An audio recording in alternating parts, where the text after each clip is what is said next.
Alright, let's get into this topic for the anime profile pictures coming in this video immediately.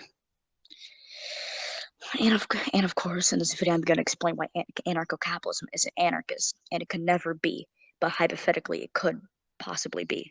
Of course, since hypothetical. First off, during this video, I'm just going to be debunking the notion that anarcho capitalists are actually anarchists, not just debunking the ideology itself. Anyway, let's get into this garbage. First off, anarchism doesn't mean without a state. It means abolition of all unjust hierarchies, which could easily mean the state. But capitalism itself does produce hierarchy of classes and exploitation of the worker, which is unjust since the worker does the work and the boss or the bourgeoisie does not. And of course, since that is almost impossible to have anarchism with capitalism. And here's why. According to most ANCAPs, their system would come into power by voluntary means, which itself is vague, but let's move on and say somehow the society becomes anarcho-capitalist immediately.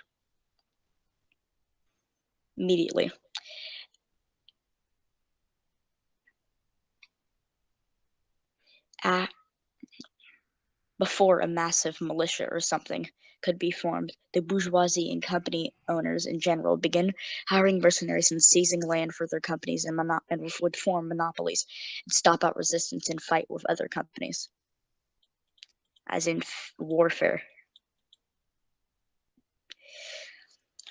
All of this would happen before somehow the populace would be armed enough to fight back. And in general, many people would be paid as mercenaries to fight for the monopolies. I know what you're probably thinking. Is there any historical evidence or examples of this ever happening? Well, yes, but it's a bit different. I linked an educational but funny video that doesn't go into too much depth about this, which is the banana republics. First off, to explain the banana republics, they were republics in Central America, which were founded by companies from America itself.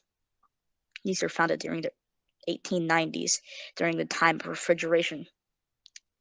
These companies would buy out local plantations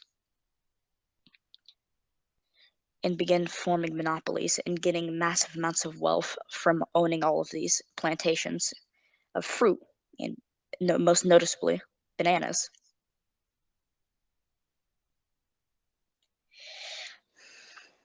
So, when there was competition between the companies in these republics, the companies would simply hire mercenaries and overthrow the governments of these countries, which many were democratically elected, like Jacobo Arbenz in Guatemala, who overthrew the recent regime supported by America and it was owned by the monopolies. Remember, these monopolies were only 3 companies.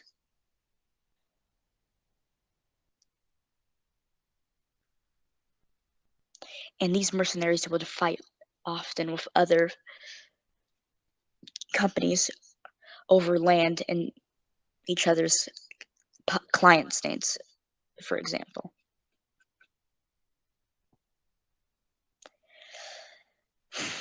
Now, this last topic we are going to talk about, we are going to use the example of the most anarcho-capitalist society that has ever existed, and basically the only one, though it wasn't anarchist.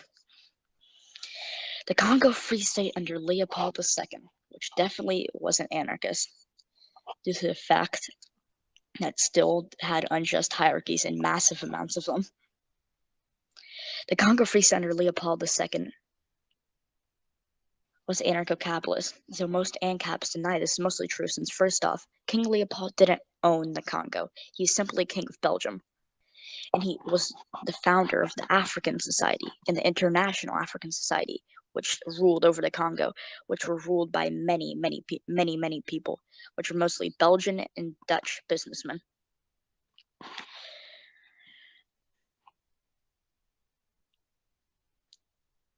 And of course, the rich people from Europe in general, and many investors. It also helped negotiations at the Berlin Conference, which is quite infamous, since it was a conference that split up Africa between the colonial powers for the for them, which was supposed to act as a neutral force. Before the ANCAP say that wasn't anarcho-capitalist since it wasn't quote unquote voluntary. Let me explain. First off, it was voluntarily bought and negotiated from the International African Society and African Society. They were able to trick the natives into giving up their land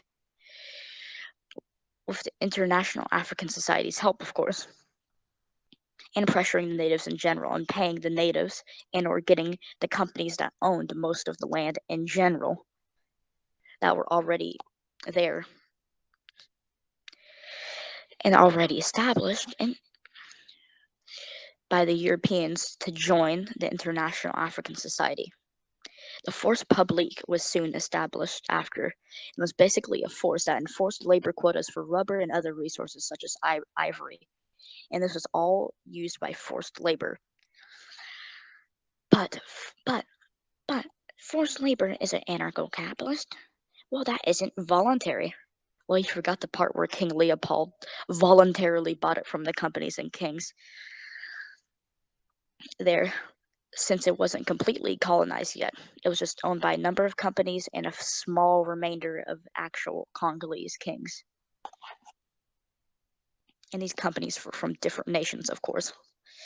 And thus, it is.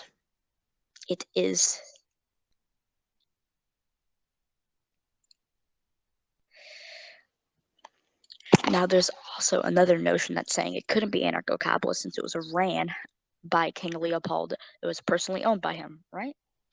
Well, not necessarily. You could say it would be personally owned by him, would that be somewhat wrong, since African and international African societies owned the Congo, and they were founded by King Leopold.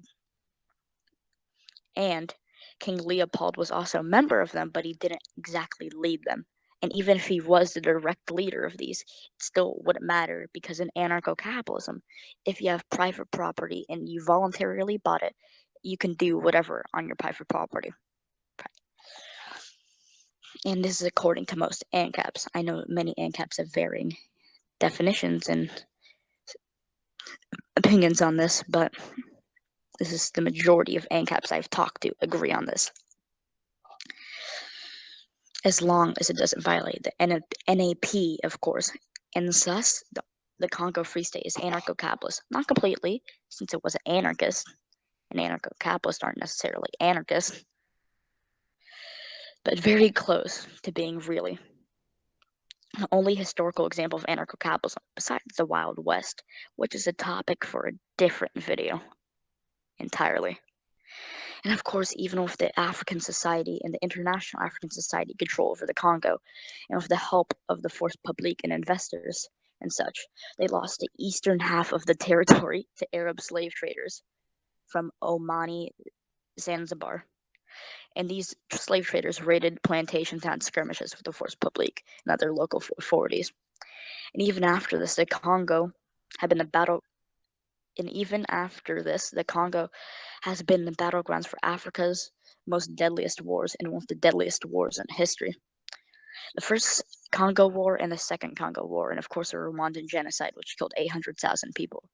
And the second Congo War killing 2.7 to 5.4 million.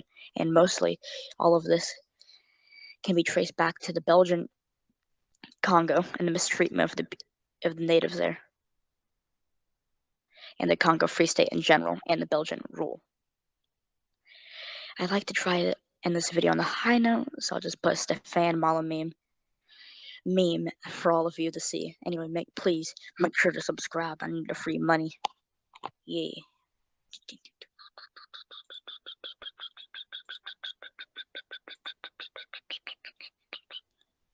Stefan Mala meme.